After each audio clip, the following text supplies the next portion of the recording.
Welcome, everybody, to episode 22. Did I do it right? Because I always mess it up. Episode 22. I think this one's 22. I got to fact check myself. I got to fact check myself every time. So today we're going to talk about cloud versus on-prem, on-premises, however you want to say that, which basically is your equipment in your own office. And surprisingly, I always, my biggest fan for the podcast. I always check in with her as I'm heading out the door and getting ready to record. She asked what we're recording on today. And I said, we're talking about cloud versus on-prem. And I said it just like that. And I expected her to look at me blankly and say, the fuck are you talking about? And she said something to the effect of, I wish I could quote directly. Well, that sounds interesting. Like, what? So when I talked about passwords, it was like, oh, fuck, I'm not listening to that. Cloud versus on-prem. This is what apparently got the attention. I'm like, what do you mean? She said something, and again, I'm paraphrasing, something about I just want to know what it means. Like, what is cloud? Everybody wants to know what the cloud means, right? What is the cloud? Well, I mean, okay, do you guys remember back in the day? I'm going to date myself. Microsoft, this was still in the days of on-prem, and we're going to get into what that means. Microsoft Exchange servers, and Microsoft is really pushing the cloud movement.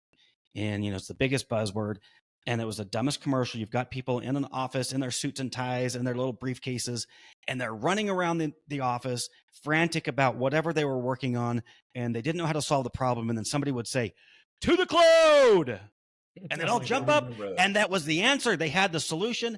And I'm like, what in the hell are they even advertising? They never said what they were advertising. It really was like OneDrive or something like that. I don't know. Yeah. But now we're sitting here, and when was the last time either of you set up an Exchange server? Never. Not in 20 It hasn't happened in 8 years ago. Yeah. Definitely more recent than 20, Mario, but it's been a while. You haven't really done one in 20 years? Set one up. From from scratch. I did take on ones with it in place. Okay. And you did a 2016 install. Yeah, and we always like that Exchange server has to go. I went kicking and screaming. I hated that change. I really enjoyed managing the on-prem Exchange servers. I'm a masochist. I don't know, but I did like it.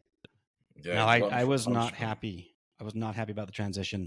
And I mean, again, I'm getting ahead of myself, but they're more expensive. The Office 365 is so much more expensive than even the Exchange. They were expensive to buy and set up and maintain, but not compared to what we're paying now for, a sizable organization. Anyway, let's not get ahead of ourselves too much here. And we're going to jump in with a quick introduction. I try to roll the dice to see who goes first, and I don't know, Mario, if I've had you go first in a while. So go ahead and tell us about yourself, and then Bryan, and then I'll wrap it up. Yeah, so Mario Zaki with Mastech IT, located in the tri-state area in North Jersey, right outside of Manhattan. Been saving the world one computer at a time for 20 years now. All right, 20 years. I think last week was your introduction, if I remember right. Or introduction, your anniversary, 20-year anniversary. Yeah. All right, Bryan, tell us about yourself. Yeah, well, I like to say that B4 Networks is our client's guide through all the challenges in dealing with technology. We help business owners and business operators to reduce the amount of frustrations that come with dealing with technology. And if anybody's having those challenges, sort of let us be your guide to getting 1% better every day. All right. And I am Justin Shelley, CEO of Phoenix IT Advisors. We do work in Dallas, Fort Worth area, as well as Northern Nevada. And as I like to say, soon taking over the world, just like Pinky in the Brain. Just not Niagara, Ontario, or Southern Ontario. I'll stay out of you guys are a long ways away. Yeah. Damn it! I had something to say, and you threw me, Bryan. You threw me. Anyways, I know. Always. I had something really witty to say. It was so not important and pertained to nothing, but I was going to say something. All right. Yeah, no, it's okay. We're gonna just move on, and let's talk some shop. And So I'm a business owner, and you guys are sitting here trying to pitch me on your services, and I say to you, I want to move to the cloud. What's your answer? Which Well, cloud? first of all, yes, my first question is why? Because Okay, I love that. I love that yeah, because really this is, and that's kind of what I wanted to start with, is like cloud versus on-prem. This is irrelevant at yeah, when we first start having the conversation. This is not where we should start a conversation ever when we're looking at solutions to a problem. What's the problem? What are we trying to solve? What are we trying to accomplish? What's the outcome we're looking for? And then we Exactly. can work that backwards and find out how we're going to get there. So I really want to stay focused on that because we are going to get a little bit technical today. Some of our business owner audience might their head might be nodding. I hope not, but um, trying to stay out of the weeds. That's really where we're gonna start, and we're gonna end with what's the outcome we're looking for, and then how does this all fit in. So let's get started with just in general. We'll go over some definitions, and Mario, why don't you start and just explain to me, as you know, you're out on a sales call with a new prospect, and I'm like, hey, why does it matter? What's the cloud? What does it even call it? What does it do? What is, like, help me understand. So essentially, you're taking whatever um, software you're talking about, and you're taking it out of your office, out of your hands, and putting it on somebody else's platform. That platform can be Microsoft, it can be Google, it could be Amazon, it could be, even a vendor. Some vendors will have like like for example, the simplest one to talk about is QuickBooks. So QuickBooks, a lot of people are using QuickBooks. You can have it, in your office on your server and have X amount of computers, be able to log into it, and it's connecting to your network. QuickBooks Online, it's sitting on their system, and they're the ones that are responsible for it. They're the ones backing it up, and you could log into it from anywhere. So it's very convenient that you can be home, you can be on vacation or in the office and be able to log into your QuickBooks. So when you're talking about the cloud, you're essentially taking your software and your data and putting it on somebody else's network. And it's mostly for convenience versus price. And a lot of people think, oh, we should just go on to the cloud. Will save us money. And 99% of the time, it's not the case. Do you guys remember? Maybe they still do it. I don't know. It seemed to be way more common. I don't know. We'll call it 2 decades ago, where you would be discussing usually internet providers, what kind of circuit you're going to get, and especially if you had multiple locations, your ISP would come in and he would say, okay, here's Office 1, here's Office 2, here's City 3. Like you've got all these places, and we're going to put in a T1 circuit here, and we're going to put a DSL circuit here, and then we're going to put in just POTS lines over here because you're out in BFE. And do you remember what they would draw in the middle of that? cloud. A cloud, right? And all it was this is shit you don't have to worry about. All right. This is where we take over. And all you really need to understand is that your connection goes from this building to this building to this building. And it's going to work as if you were all in the same building, but you're not. And they just did away. The cloud was like an eraser. It's like, don't worry. Don't look behind the curtain. And That's where it came from. That's where right, the concept of the cloud came from. They right. always treated the internet like the cloud. And then it became like this buzzword. Yeah. And like that stupid ad from Microsoft. I'm like, God damn it. You guys are your most brilliant minds. And that's what you came up with, was running around in your suit and tie saying to the cloud. So, I mean, like what you just said, Mario, I could actually just take a server and put it in my neighbor's house or whatever, and access that data. And that could be technically called a cloud service. So, now let's bring it a little bit more specific. And Bryan, I'm going to punt this one over to you. What are some cloud services that we use on a daily basis that we may or may not even consider to be cloud services? Yeah. Prior to even getting into there, it's probably important to understand that there's a big difference between having a cloud server and having a cloud application, right? So what I'm going to be talking about now are more cloud applications. These are applications that a vendor has made available to us. So quickly, we've got QuickBooks, Xero, Google Gmail, Office 365 email, Word Online, Excel Online, all the whole entire Office suite that's online would be considered a cloud application. You've got things like what do they call those? Like CRM systems, like Zoho and Microsoft Dynamics and those type of applications. Those are all considered cloud applications. So I don't know if you want more. No, that's fine. One of my favorite examples when I'm trying to explain it. I mean, again, today I think generally speaking, people have a better understanding. But I used to always tell people, like, just look at Google. Your Google search, that is a cloud service. Correct. Now, like I said, with everything, if it's free, Google's free to use, then guess who the product is? You. Everything you type into Google, they are selling. Now, okay, so we have, and more, honestly, this conversation is becoming less important because the on-premise stuff is almost going away. So let me switch that a little bit, and let's talk about some equipment, some software, some applications that is still on-prem that we need to worry about. Either of you guys go. Let's just talk through this. What is still on-prem and relevant today?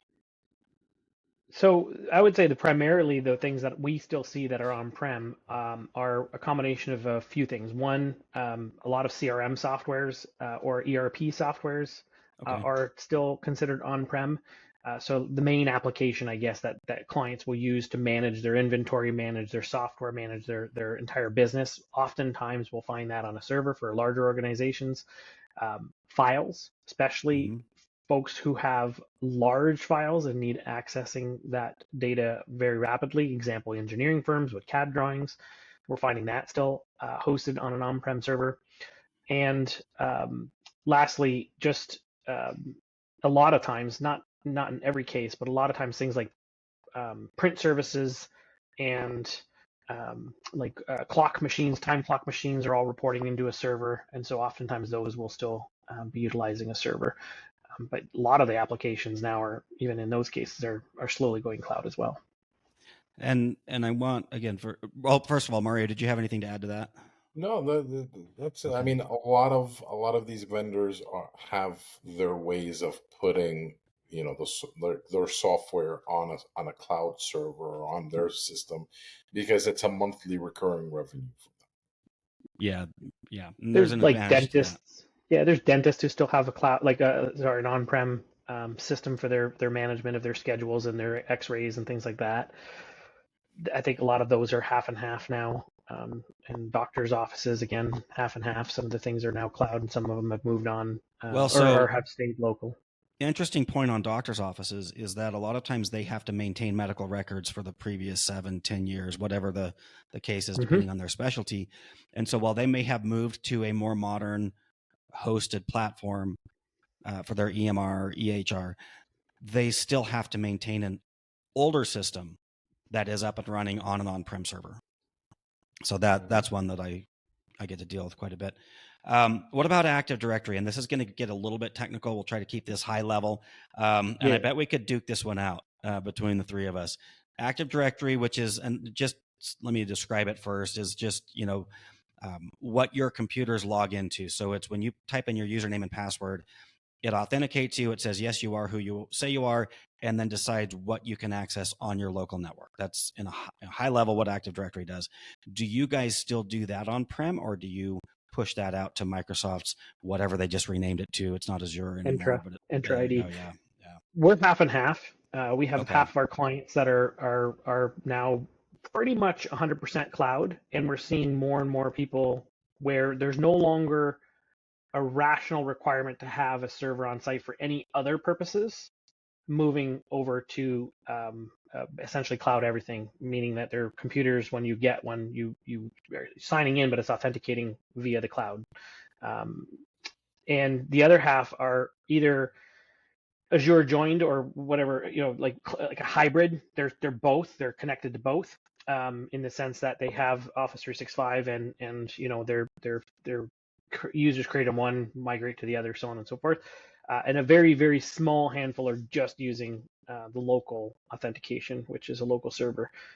But in most cases, a small business today, unless they have an absolute requirement to have a server and internet connection is good, then we're recommending that they just go serverless and just connect their computers directly to a 365 environment. Mario, what do you say? Yeah, it's pretty much the same thing with us. I would say we're more towards the on-prem than the cloud. We're a little more than 50-50. We're probably 60-40. But and even when it's like like it depends on the amount of users and stuff like that, and what they want to do and what they already have in place. If we're setting somebody up from scratch, we would go cloud. But because to purchase hardware and to maintain it just for Active Directory is just not cost effective. Okay.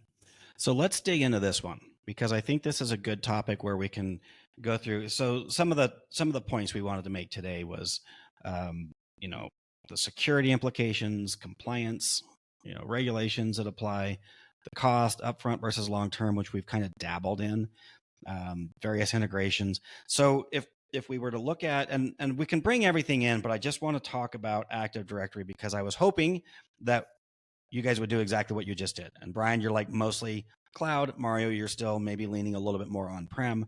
I fall into the on-prem camp for my own reasons. We do both, of course, but like if I just had to choose, I still, there are things I love about on-prem. So let's dig into this and let's just kind of hit these one at a time. And control. So Bryan, you wrote that one in as a topic. Tell us a little bit about what you mean by that and how that applies in this case. Well, from a control perspective, it's just that when you take anything and move it to the cloud, you lose a certain degree of control over that thing, whatever it is. So typically, the first thing you lose control over is the underlying infrastructure, the underlying hardware. So you no longer have the availability to manage the hardware and you probably don't want to in the first place. And if it's a cloud server, meaning that you're just taking your server, moving it to the cloud, then you're still responsible for the operating system and maintaining those things and the applications. But if you're going with a cloud application, for example, QuickBooks, you no longer have to worry about those things, but you also lose the control of being able to be on an older version, right? And so you're now being forced along with whatever updates the cloud provider is making, and you're sort of locked in. You don't want to move to the newest version. Too bad, so sad. You're moving to the newest version because they're moving their cloud to the newest version, and you're going to have to go along with it. And so a lot of people I know, they're like, oh, we'll just stay on QuickBooks version, 2020, and we won't have to upgrade. And then you get used to it, and then you love it, and all of a sudden you have to upgrade, and it's this big change, and everybody, resistant to change. You don't get that ability with cloud. They put out a new feature. I'll give you an example. We use Xero for our accounting software, and they did some changes to the reporting. I hated the changes they made to the reporting engine. I hated it, but I'm stuck on it. Like there's nothing I can do about it. I have to use their new reporting engine, right? And so that's the kind of control I was referring to, that you lose that some of the control when you move things to the cloud.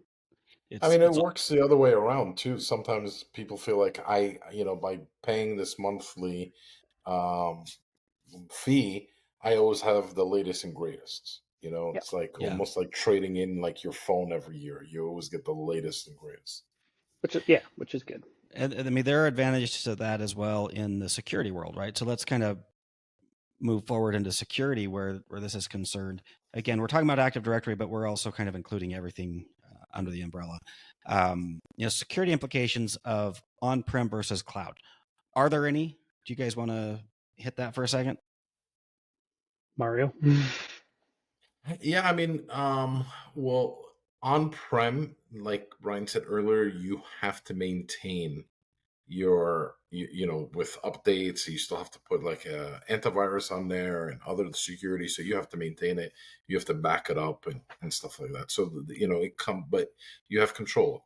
Have you guys ever done a discovery meeting or a the initial analysis and found an on-prem server that needed updates run on it? Oh, never, Justin. Okay, because Never. I never have either, and that's why I was asking. But if you were to find that a server wasn't running updates, that could potentially be a security. Oh no, like risk. I was sarcastic. Oh, I know. I'm playing with you too.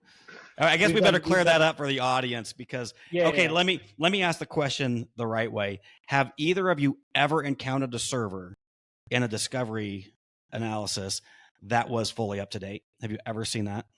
I have actually. There's a couple MSPs in their area that are pretty decent, and okay, they do I have. updates I've never every 15 seen it. days.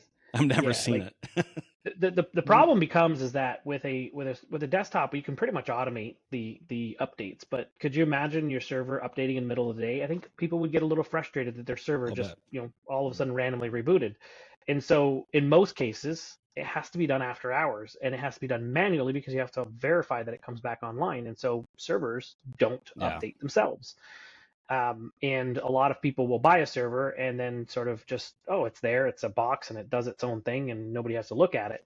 But that's not the way they work, right? Somebody has to be looking out for that. And the longer that it goes without an update, the more susceptible it is to security. And that's where sort of a cloud-based solution, typically that if it's obscured, meaning that you don't have to worry about that portion, but then you're also trusting that the vendor is doing their due diligence. In some cases they are, and most cases they are, because they'll usually have some form of compliance, but you're abdicating that responsibility at that point and trusting that they're going to do it.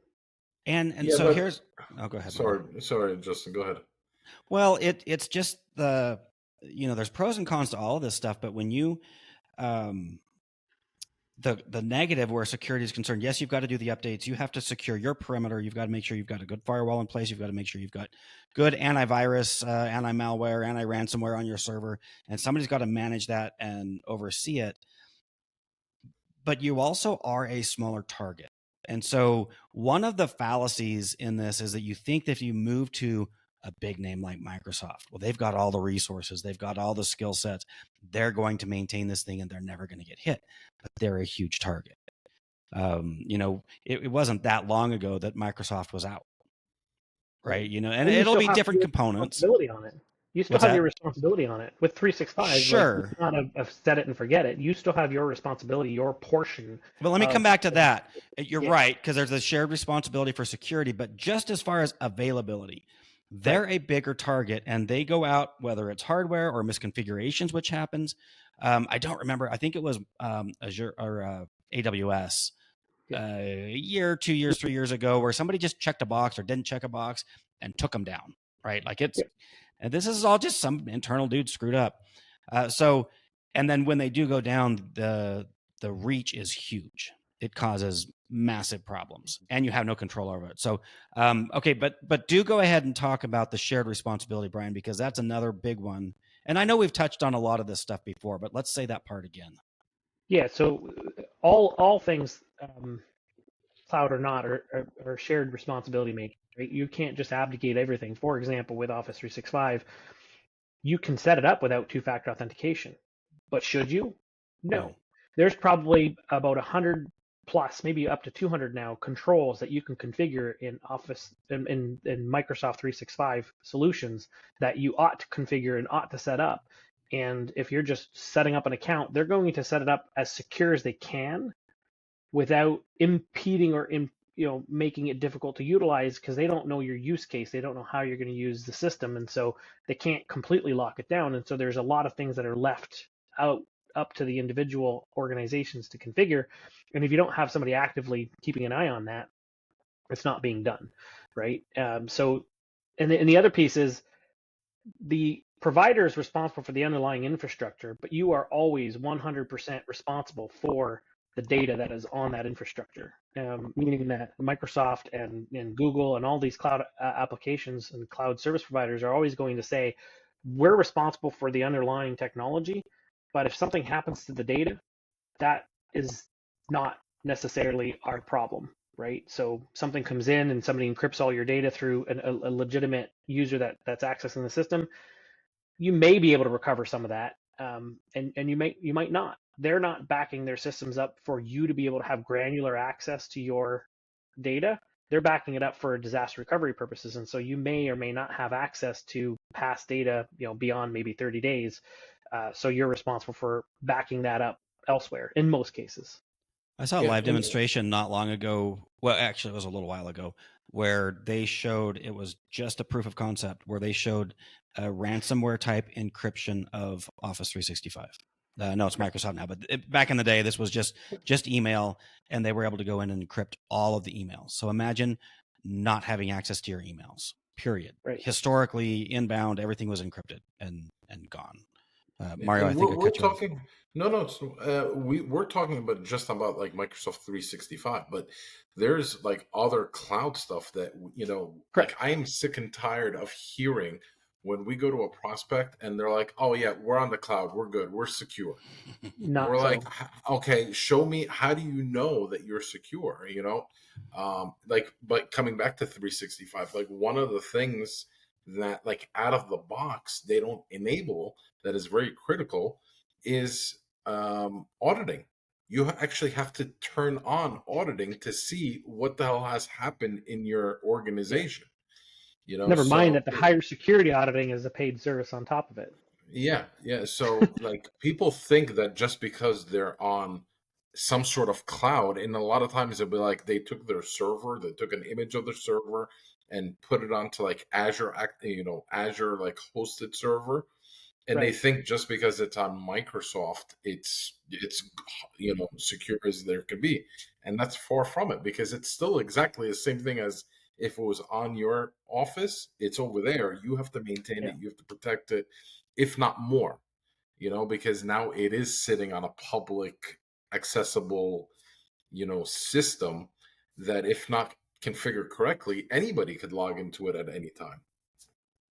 Right. So I'm sick and tired of hearing, "Oh, we're on the cloud, we're secure." I hate when I hear that. Yeah. So, I mean, do you still hear that on a pretty regular basis? Yeah. I used to hear it all the time. I don't so much anymore. I'm not saying never, but that has tapered off a little bit for me. So that's an interesting point. And I can tell by the energy with which you say that this seems pretty recent. Yeah, no, I mean, like honestly, like probably every like 2 months we'll get somebody that says, "Oh yeah, we're on the cloud. We should be good. We're fine. No, we don't need this network assessment." And then we're like, "Okay, let us show you," and then we'll come in and they're like, "Oh, I'm gonna have to have a talk with my my IT guy." I'm like, "This is also be secured," and I'm like, "It can be, but it's not." And I would argue it can be to an extent. We're not going to get anything to 100%. I wish we could. I used to actually advertise it, and I had my fine print around it. Both my attorney and my insurance company told me I couldn't do that anymore. So we can't get to 100%. Yeah, I don't know. I think. Yeah, I'm going to get us off track if I go down that rabbit hole. So let's just keep moving forward. So we're still kind of using the Active Directory, but we're bringing everything else into the umbrella. Are there any compliance implications that either of you know about as far as, Active Directory, but others as well, on-prem versus cloud? Yeah, absolutely. For example, when you have it in-house, essentially your data is living within the country that you reside in, the country that you're operating out of. In most cases, I would imagine, unless you're a multinational organization. When you put it out to the cloud, you don't always necessarily know exactly where that data is going to go unless you ask, right? So there are certain industries and certain compliance and requirements for certain industries that the data has to be housed within the country that it is being utilized in, or the data is being collected from. And I don't have specifics. I'm not a compliance person, but I do know that in some cases, for example, medical health information or Department of Defense typically has to reside in the country where you are dealing with that organization. So if it's a hospital, the data has to live within the country's that particular country in most cases. Versus, if you put things in a, for example, with Microsoft, you could potentially have it saving in the US and Canada, maybe in Ireland, and that data could be in multiple areas. You have to specify where you're going to want that data. So that's the only part that I would immediately come to mind with regards to where the data resides. There's obviously other compliancy issues, but I'll leave those to the two of you. Mario, do you have anything on this one? About where your data sits? Just compliance in general versus where we're talking about on-prem versus cloud hosted. Well, I do know with like certain things when you're talking about cloud, there's a different amount. There's a certain type of checklist you have to go through. Like for example, you need two-factor authentication to like log into certain cloud, applications. Where if it's on-prem, like for example, like QuickBooks. If you're going to use QuickBooks Online, they force you to set up two-factor authentication. Where I don't think you could even do that on an on-prem QuickBooks software. Some systems I've seen will require you to have like your IP address information. We do like some phone systems with like the FCC and stuff like that. A platform that we use, we have to have our IP address provided to them. And, if we don't have a static IP address, which just means like your IP address will randomly change by the internet service provider, we wouldn't be able to get in. So it was when we signed up, at the time we didn't have a static IP, and we would have to like email them, our new IP address. It was like every couple of months, but then we're like, this is a pain in the ass, and we got a static IP. So, if I try to log in from home, I wouldn't be able to do it. I could only log in from my office. So certain compliancy like that is required for things that come to my head right now. Yeah, I can add another one, and that is that depending on what type of underlying compliance you have, HIPAA, CMMC, you name it, the ISO standards, you may have to check with the vendor that you're dealing with. For example, the cloud provider, if it's a smaller one and not one of the larger ones, even the larger ones, you probably want to at least know, do they comply with those requirements as well, right? Just Right. because you're hiring a outside party does not abdicate your responsibility to make sure that those providers are also compliant with the underlying compliance requirement that you have, right? So for example, if you have a CMMC requirement, and I'm not an expert in that field at all, or a HIPAA requirement, when you're dealing with these cloud vendors, they also have to have those certifications or whatever that may be, not necessarily certification, but they have to be compliant as well if you're hosting your data there. Well, in the healthcare world, it's called a business associate agreement. And yeah, it basically anybody that touches your data or has access to it, or could potentially have access to it, has to, or the medical provider is required to have an agreement with them where they state that everything is and they have to be HIPAA compliant. If Right. they're handling those records, even though they're not handling patients, they're not doing healthcare work, they do also have to fall under, they fall under the HIPAA compliance rules. So it can get pretty messy. And so, this might be one case where it's a little bit simpler to keep stuff on-prem in the healthcare world, because everything that you push off to the cloud, technically speaking, you're supposed to have a BAA in place with that provider. And then who knows how many people that they're doing business with, so it can get a little bit complicated that way. So that includes all providers, backup too, right? So the backup provider, absolutely, right. It's not just the one that's hosting your AMR. You also have to, whoever's backing it up, and maybe the IT provider who's taking care of both systems, they also have to have it. So but that also works both ways too, because sometimes if you're with an IT company or an MSP, if you're not holding any data in your office, you get to pass along some of those compliances. And if you have access to it, if you can see it, if you could accidentally see it, if you're remoting into their computer and you see their screen. I mean, like for backup. Yeah, but yes. Right. A backup company that's all they do, and the data is encrypted in transit and at rest. Yeah. But even so this, I'm not positive, but I think that you would still have to have the agreement that simply states that. So, and I don't know that any of us specialize in compliance, but we all work with it. We all dabble in it. I do a fair people who do. Yeah, for sure. I do quite a bit in the healthcare world, so I'm exposed to it a lot. And it can get pretty sticky. To do everything exactly right can get very time consuming and very expensive. So like PCI compliance, I know if you have like a credit card machine, if you're just accepting a credit card, you have to be PCI compliant.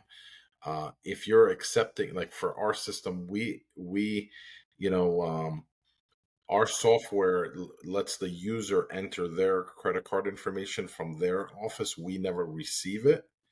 That allows us, like, and we have a yearly PCI like audit. Every year we were able to say, okay, we don't hold any data. We're not taking any credit cards, so we get to pass along some of the compliance stuff along to our website vendor or RMM system, actually. Right. All right. Enough about compliance. Let's talk about money. Let's talk about money. We did a full episode on money, return on investment. I know early on this was another one of the big pushes for cloud was that it's cheaper. That is not true in a lot of ways. And part of it is this idea that we've already touched on that, well, I don't have to maintain it if it's in the cloud. Wrong. I'm not responsible for data backups in the cloud. Wrong. It actually becomes more complicated and harder to maintain, harder to secure. And then you have overall like long-term cost versus the initial upfront cost. So CapEx versus, oh God, I just fucked that up because I drew a blank. Capital expenditure. What's the other one? OpEx. OpEx. Thank you. Yeah. So, then it can be, there are reasons to go both directions, but if you just add up all the costs, usually it's going to be more expensive to go cloud versus upfront costs. Right. And so you guys check my math on that. In most cases, it's definitely more expensive to go cloud. There are some rare exceptions where, for example, if you had 2 users, 3 users, 5 users that needed Office 365 for email, you're definitely not going to want to set up an internal server, an Exchange server, and license it and back it up. And you're probably looking at $5,000 to $10,000 just to get started, versus Office 365, which is going to be $30, $40 for all of those, and even adding backups, maybe you're at $100, right, for per month. But in most cases, when you're looking at cloud anything, the cost goes up significantly, and the trade-off is that with cloud you have redundancy, you have geographic redundancy, and in many cases you have a higher, potentially higher uptime. And you don't have to do all of the maintenance yourself, but that comes at the cost of dollars, right? So these cloud providers have to make money, so they're paying for the hydro, they're paying for the cooling, they're paying for the location, they're paying for the hardware and the software, and so there's typically the cost savings aren't going to be very great, if any. Usually it's more expensive because of that, because they have to make a profit on top of all of that, versus you buying a server, amortizing it over 36 to 48 months and paying a much smaller overall initial investment if you lease it or whatever, and then the cost to maintain. If you outsource to someone like us, then it's also a fixed fee. So I had a client, this is going back probably a good 10 years or more, and they insisted on moving to the cloud, and they probably had half a dozen servers, and that was back when more things were running on-prem. But one or two of their server applications, you couldn't move it to the cloud. There was no true web hosted or vendor hosted service, but they didn't want to buy a new server because it's, servers are expensive, $10,000, $20,000, whatever we were looking at. And they just insisted on going to the cloud with this. And I'm like, you don't understand. We still have to buy the software. We still have to license it. We still have to do all this stuff. And on top of that, we have to rent either a rack space and put your own server there, or, you're renting space on somebody else's server. And the costs were prohibitive. I mean, it was absurd how much more it was going to cost to do what they thought was moving this to the cloud versus keeping it in-house. Now those are days gone by, at least for the most part, but we do still find a lot of programs that have to run on you have to run your own instance. And in that case, the cost, I've never seen a cost comparison where it's cheaper to go to the cloud. Nothing comes to mind off the top of my head. Nothing significant. Other than like I said, like the small companies who Yeah. want to do 365 or QuickBooks or Right. Yeah. Well, even QuickBooks now when it's on-prem, you have to buy the software and they charge you a yearly license fee as well. Hmm. All So right. it's like, what's the point? They've almost made it cheaper to go with QuickBooks Online than Yeah. because if they're going to charge you, I think it's like $299 a year, like $299 a year, just to have the license on top of what you've already paid for it. It's almost cheaper to go with the cloud. Oh no, it's not. QuickBooks Online just charged me $150 for my very small license. They are. It's way more expensive to do cloud, but when we're just talking about QuickBooks. But here's what I'm going to say in favor of that. And we did a whole episode on cheap, right? On cost effectiveness and return on an investment. And back in the day when you could buy a QuickBooks license for $200-300 a year and then never touch it, support was horrible. In fact, it was almost non-existent. And I remember it was just said in our office, if you've got to call QuickBooks, do it at lunch and then you're done for the day. Like you're not going to touch another thing for 4 or 5 hours because of the hold times and everything else. So the advantage, yes, it does cost a little bit more, but goddamn, how much time are you wasting with out-of-date software or poor support? And these software companies, like, guys, it's expensive to develop software. It is so expensive. Have you guys ever written code, either of you? Early in my college days. Yeah, like a long time ago in college, I did. So I mean, it's again, it's been a while. It's been 20 years, but I actually, from the ground up, I built an auto dialer. I don't know what it was, an appointment reminder system for doctors. And they would upload a file, usually a text file, which sucked, preferably a CSV file, which was way easier to parse. And then I would extract the information out of there, the patient name, the phone number, the appointment date. And I had this great big card. I had a server that was hosted in in San Francisco data center. And I had to plug 4 analog lines into the back of this thing at the data center. I mean, this thing was a disaster. It was a mess. But this is like 2002, 2003. I thought it was a shit. I mean, this is high tech for the day. But anyways, when I finally gave up on that project, I had paying customers. It was working, but it had some glitches. I was spending so much time just troubleshooting, like just debugging the thing that I had written, that I finally had to give it up. This is one person developing one piece of software. But I'm just saying, when you've got these complex programs, the development process, the investment is absurd. And then when you want to add support staff on top of that, I mean, we can complain about this stuff, but until you understand how it's developed and how it's supported, I mean, at that point, you do understand why a subscription is actually a better model. It is better to pay them more money and allow them to develop good software and to support it and give you good support. So I'll do that all day long. I will pay, I probably pay 10 times as much for QuickBooks now as I did when I hosted it myself, and I'm thrilled to do it. I'll do it all. You want to hear a funny story, Justin? It's funny you say that because last year, or actually, I started developing this, and I didn't do it myself. I hired some people overseas about 4 years ago, Mm-hmm. and created this company called Unlimited Reminders. The Oh website's yeah. still up, and it was a reminder system for doctors' offices that used our phone system, and it took like a year to finally get it working, but it was still glitchy, and about $200,000, that I sunk into the system, and I had some paying customers and stuff like that, but it it would cost me more to hire the guys or maintain the guys to fix and maintain the system than what I was bringing in from the customers. Yeah. So $200,000 later, I decided, I'm like, you know what, guys, I'm going to finally pull the plug and sunset the system. And last year is when I actually sunsetted it and moved on. So it's funny Yeah. you said that. Well, I mean, is oh, come on, where is this it? Unlimitedreminders.com. I just Googled, yeah. Is this it? Yeah, that's it. Nice pricing. Now I'm just gonna $95 a month.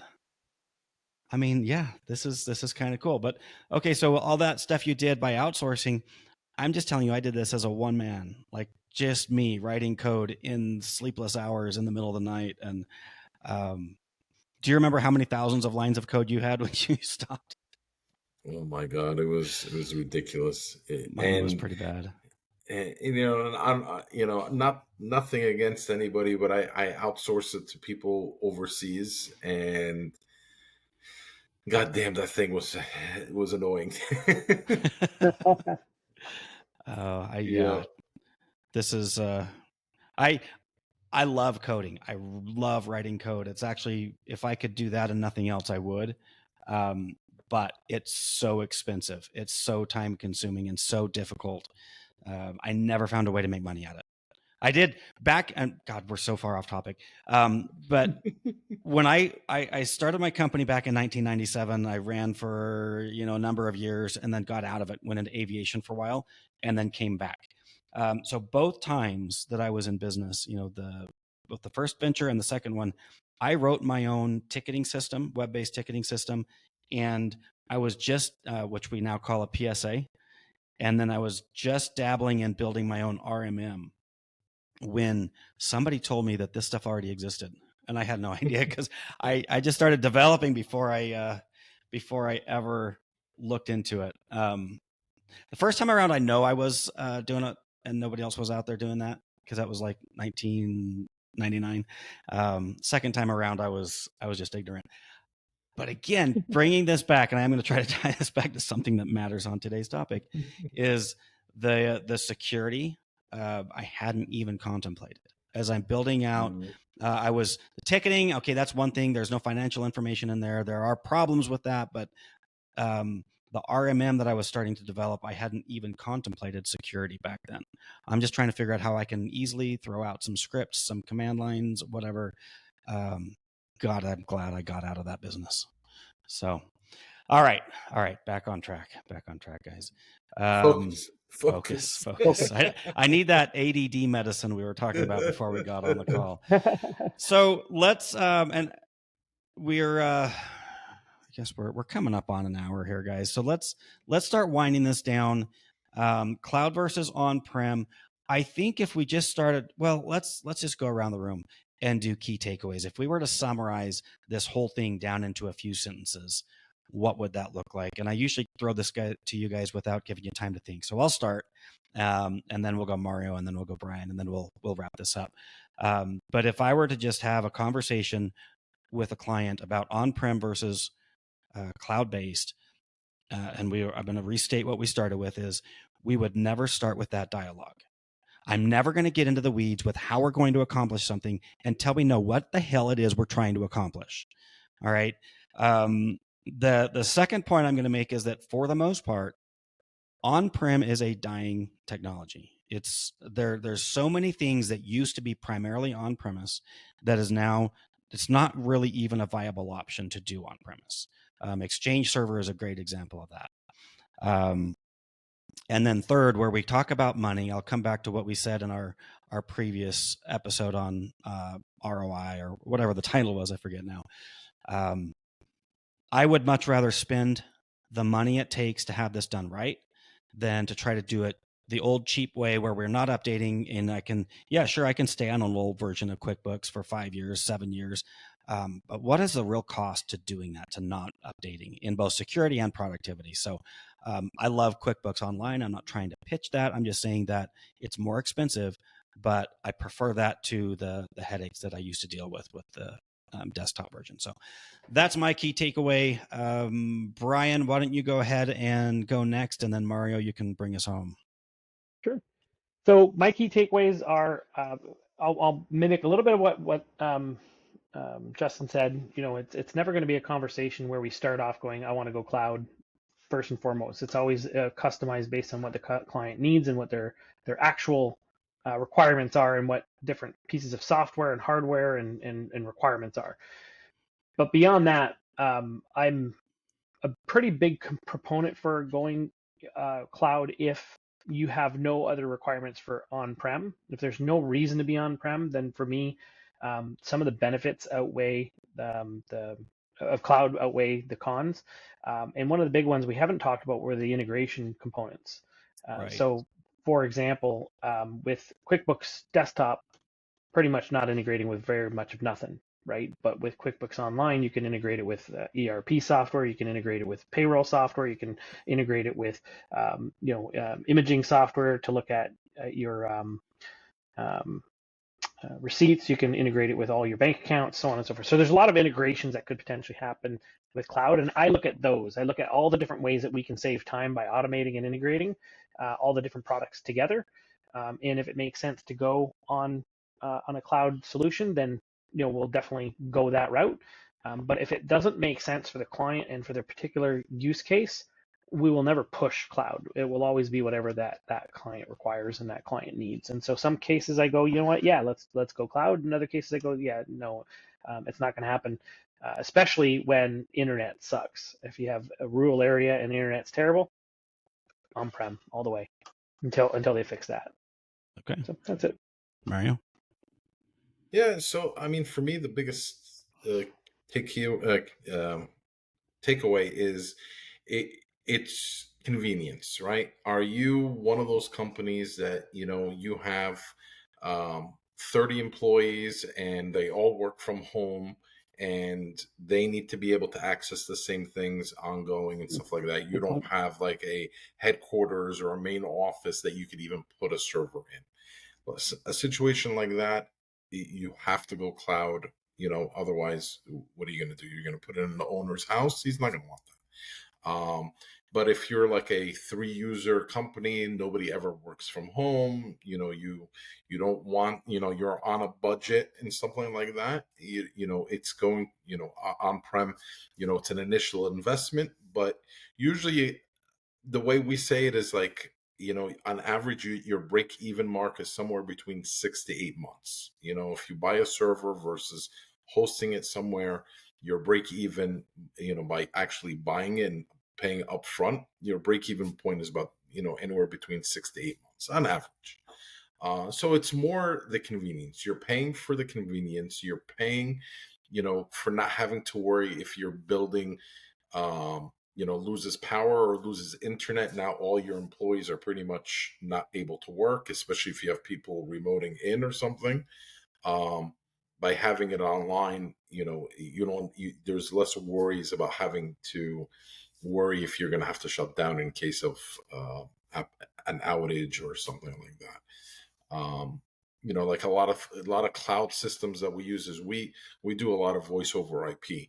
So every one of my customers has a server. Now we could have, when we first started, we used to get a computer that we would put in their office, and it would run their PBX system. Now, we just host it to a cloud solution. It costs us like $5 per customer to host a small server, and we never have to worry about it. Yeah. All right, guys. The one more final thought, and we've already said it, but to restate,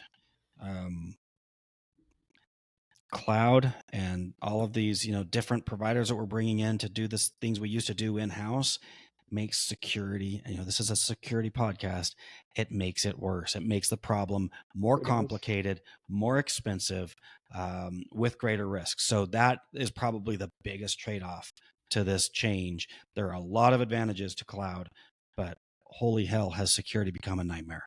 And that's kind of like, God, we're doing the whole podcast on it, but none of us, I don't think, have criminal justice degrees or got into IT because we wanted to fight crime. Yet here we are. That's most of what we do in our day, is figure out how to keep the bad guys out of the computers and out of your bank accounts. But it is what we do, guys. This is our specialty. So like we always say at the end of these episodes, jump on unhacked.live. You can book an appointment with any of us. If none of us are in your area, we will find somebody. We'll make a referral. But also, we got our social media links. Follow us on Facebook. Follow us on YouTube. Soon to be, I'm going to have to get LinkedIn and other things involved too. But we are definitely on social media and making a bigger presence there. So that's all I've got. Bryan, say goodbye. Mario, say goodbye, and then we're going to check out.